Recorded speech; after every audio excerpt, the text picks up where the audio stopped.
we're sort of taking a little tour of a broad assortment of data that we have access to here at DODD, just because we had never really looked into urban-rural differences before, and we weren't sure what we would find. And so one of the other data sources we have is access to the Medicaid claims data. Around 85% of our people have a Medicaid card, and so it's reasonable to make assumptions when you have more than 85% of your population and you're able to look at it that way. Just so you know, before we get into this, we actually didn't find any statistical differences between urban and rural populations when it came to the cancer screening rates, but we definitely found some differences between the counties, and we wanted just to show the maps to you anyway because we thought it was sort of interesting, the differences there. As you can see here, so the map of the state of Ohio, the darker green is a higher screening rate, and the yellow is a lower screening rate. So this is for PAP testing in the past 3 years, and so it's only females, it's 18 years or older. So if you'll notice that in the general population of females who are 18 years or older, about 69% of women will have a PAP test. You'll see on this map, Noble County there as 37%, and that's by far the darkest of any of them. Most of them are sort of in the teens as far as the PAP screening rate for the past 3 years. This is mammogram, so it's very similar information, but it's mammograms instead of cervical cancer screening. So, but this is, the population here is females and then 40 years or older. General population is 65% screening, and so that's what we would expect if our folks had similar screening rates as general population. And here in the upper left-hand corner is Williams County. That's 41%, and that's the highest screening rate that we found. There was not anything significant, and also when we talk about rural sort of all over and urban sort of all over. But if you think about Appalachia sort of down there, you can see that in general the folks down in Appalachia, it's a darker green color and sort of more consistent there. So I thought that was interesting. But even though it's darker, they're all in the 20s and not up in the 60s. And then colorectal cancer screening. So this is age 50 years or older. This one's a little bit different in the way that the data was collected.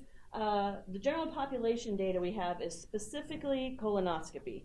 And so it's ages 50 to 75 years. In the past 10 years, 62% of people in the general population have had a colonoscopy. Our data, the way that we needed to report it, it's the combination of colonoscopy, sigmoidoscopy, and fecal occult tests. And so it's a broader assortment of tests. So one would guess that it would be higher than the general population, right? Because you're throwing more different kinds of tests in.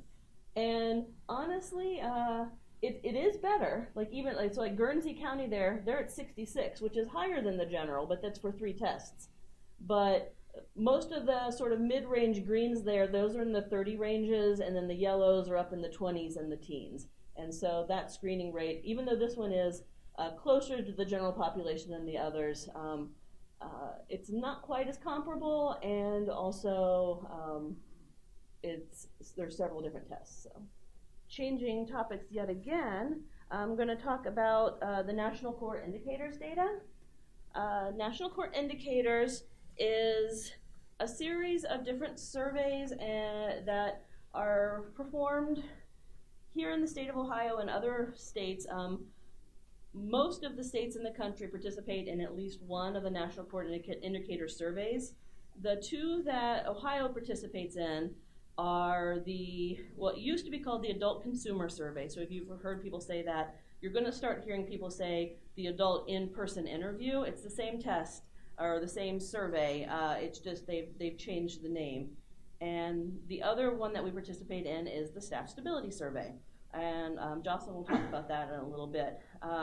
This year, for the National Core Indicators data, this will be, I believe, our 10th year participating. So we have a lot of data for a lot of years. The way it works is that 700 interviews are conducted across the state of Ohio. The people are randomly selected, and so they should be representative of the state of Ohio if due to the randomness of the way it's selected. The people need to either be at least 18 years old, either receiving county board or ICF services. Some of the standard survey question areas are things like health and safety, wellness, rights, respect, community inclusion,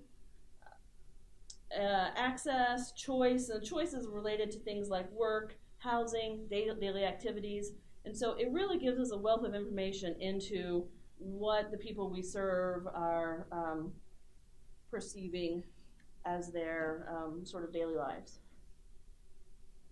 So I wanted to show you, you already saw some of these percentages when Abby presented them, and that's out of our general population. And so what we wanted to do was look and see if truly our NCI survey people that we got in our population were comparable demographically as far as urban and rural goes to our general population.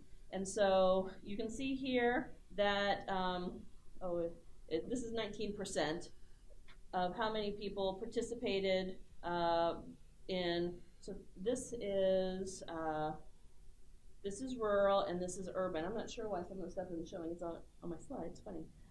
In the general population, whereas this is 19%, we have 17%, so it's very, very close. As far as age distribution goes, we expected to see a slightly larger number of these gray ones on the top, the 65 and older, because in the rural area, because that's what we saw in the general population. And in fact, that's what we do see here, 12% of 65 and older in the rural population versus 8 in the urban. The differences are not significant, but we were just sort of looking for trends and patterns just to see if it seems comparable. Now we're going to talk about race, and as Abby mentioned, in the rural area, in the general population, we see general population of the DD folks as opposed to the sample. We see a larger number of white people in the rural area, and in the urban area, there were 21% of African American versus I think it's 4% in rural, and this is in our survey, which is pretty much what we expected to see. Living arrangement, this is the only one that actually ended up being a little bit different. If you remember when Abby showed you that slide of living arrangement, and there were the two bars going across, and they were basically identical. But living arrangement, according to NCI, is not identical at all. The populations are similar to the general DoD, but they're laid out a little bit differently. You can see here the rural population here. This 18% is representing group home, which is one of the NCI categories. If you come over here to urban, you can see that little tiny sliver there. That's only 2%. So that's quite a big difference there. This is statistically significant using Fisher's exact test. As far as owning their own home, 29 versus 22, and parent relative home, 37 versus 44. So it looks like in the urban area, this living at home is sort of taking up what might be coming split across all of these. So now that we have seen that the populations are generally pretty similar, and that we did a pretty good job of getting a random sample for the state of Ohio, we wanted to look a little bit at the health conditions to see if we compared urban to rural populations, if we would find any statistically significant health differences. These questions here are not asked of the person being interviewed. They are asked of the service coordinator. And so, just so you know that that's what the data source is. We found really a whole lot of nothing as if you're comparing the urban and the rural as far as it being statistically significant. So we have a variety of health conditions. Here's the percentage of people in rural areas reporting. Here are the percentage of people in urban reporting. Just to point out a couple of things, autism and CP look a little bit higher in urban areas. Seizure disorder, vision impairment, Alzheimer's look a little bit more common in the rural areas. we did notice that the population was a little bit older in the rural area, so that might be related specifically to the Alzheimer's and the vision being higher rates. But once again, you can see the p-value greater than 0.05. This is not statistically significant. It's just information to know. I would like to point out, and so this is something that for healthcare providers to know, is I think there's a lot of focus sometimes on someone's disability as being their health issue. And if you look at this page, and then let me flip on to the next one, which is fairly similar but with different diagnoses.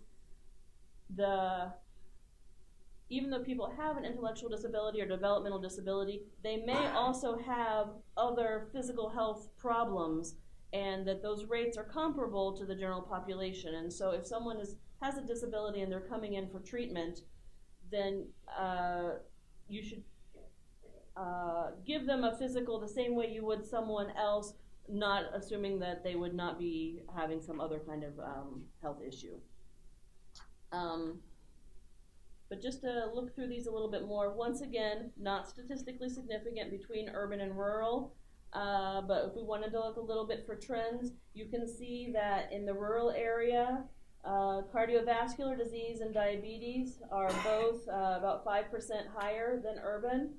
And the only thing that's higher in urban, you see all of these are lower or the same, is this other health conditions. And the way that question works in the survey is basically they ask if someone has any other health conditions, and they mark that as yes, and then there's a text box and they can kind of type in. So it's all different kinds of stuff mixed together. But it is interesting that how much higher that is in the urban area.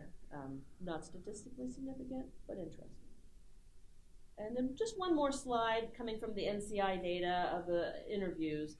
I know that we talk a lot and we worry a lot about people having a primary care doctor, and according to the folks who completed these interviews, nearly everyone reported that they did in fact have someone that they would consider to be their primary care doctor, and that the percentages were identical, like not like similar, but identical in urban and rural areas. And so I thought that was just sort of worth pointing out.